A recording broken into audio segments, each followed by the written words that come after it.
की प्रतिज्ञा यात्रा का आज दूसरा दिन है। आज पहली यात्रा की अगर आप बात करेंगे तो सहारनपुर से मुजफ्फरनगर ये पहुंचेगी। दूसरी यात्रा आज लखनऊ में घूमेगी, तो तीसरी यात्रा चंदौली से सोनभद्र पहुंचेगी। इन तीनों यात्राओं को कल प्रियंका गांधी ने बाराबंकी से रवाना किया था। यात्रा में कांग्रेस के नेता मौजूद रहेंगे। तो जब 7 वचन 7 प्रतिज्ञाएं ले चुकी है कांग्रेस जनता के बीच, तो अब यात्रा भी आगे बढ़ रही है कांग्रेस की। 3 रूट है जिस पर यह यात्रा आगे बढ़ रही है। तो चलिए अनुभव का रुख करते हैं हमारे सहयोगी और जानने की कोशिश करते हैं कि अनुभव आज किस तरीके का रूट है और क्या स्पेशल रहने वाला है कांग्रेस खेमे से। देखिए 3 अलग अलग रूटों पर ये यात्रा शुरू हुई है। प्रतिज्ञा यात्रा इसका नाम है और 4 रूट पर शुरू होगी। 3 को कल हरी झंडी दिखा के रवाना की है।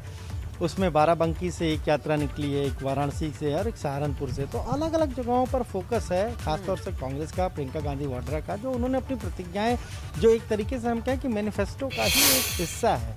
अभी जब मैनिफेस्टो आएगा तो उसमें और सारे बिंदु होंगे। अनुभव, जो आपको इसलिए इंटरप्ट कर रही हूँ क्योंकि जहन में आ रहा है कि कल जब यात्रा को रवाना किया गया है तो अनुभव कैसा रहा है, ये किस तरीके का रिस्पॉन्स मिला है इस यात्रा को कल की अगर बात कर ले।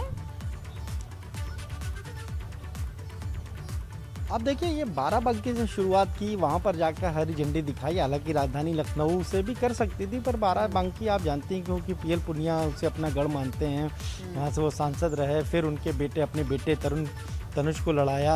तो कोशिश यही है कि शायद वहाँ पर भीड़ भाड़ जुटाकर लोगों को बताया जाए कि किस तरीके से पार्टी जो है कांग्रेस को प्रतिज्ञा यात्राएं निकल रही है, उसकी क्या घोषणा है। आज लखनऊ में अलग अलग जो विधानसभा है वहाँ पर वो घूमेगी और उससे पहले एक प्रेस कॉन्फ्रेंस भी होगी। यही हर जगह के लिए है, अलग अलग विधानसभाओं में जाएगी, अपनी बात बताएगी, कांग्रेस आएगी तो क्या कुछ करेंगी, इन सारी चीज़ों को लेकर उनकी ये प्रतिज्ञा यात्राएं निकल रही हैं। 1 नवंबर तक ये चलेंगी। 3 रूट पर कल एक साथ शुरू हुई हैं, आगे एक और यात्रा निकलेगी।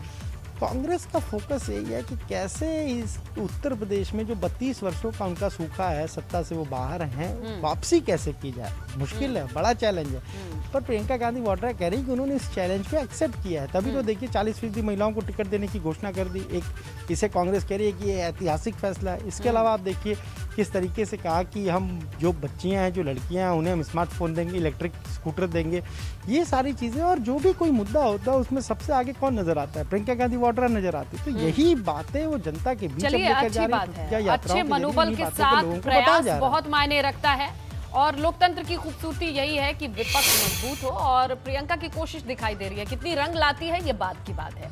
अनुभव शुक्रिया, तमाम बातें जो आपने कांग्रेस की यात्रा से जुड़ी साझा की हमारे दर्शकों से। जिसकी हम बात कर रहे हैं वो है काशी विश्वनाथ के दर पर सीएम योगी विधि विधान से काशी विश्वनाथ की पूजा करते हुए नजर आए हैं।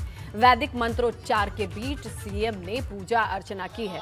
एक दूसरी तस्वीर जो बेहद आम मानी जाती है कि काशी पहुंचकर बाबा के दर पर मत्था टेकने से नहीं चूकते हैं और ना सिर्फ मत्था टेकना, विधि विधान से पूजा करते हैं मुख्यमंत्री योगी आदित्यनाथ। ये तारीखें बदलती हैं लेकिन तस्वीर आम सी दिखाई देती है, क्योंकि जब कभी भी बनारस होते हैं, काशी होते हैं, तो यहाँ बाबा के दर्शन और पूजा पाठ का मौका नहीं चूकते हैं। खासकर सुबह का जो वक्त है, जो उनका अपना शेड्यूल है, उसमें पूजा शुमार है, ये किसी से नहीं छुपा है। लेकिन अगर वो बनारस में है, काशी में है, तो वो पूजा अक्सर यहीं होती है।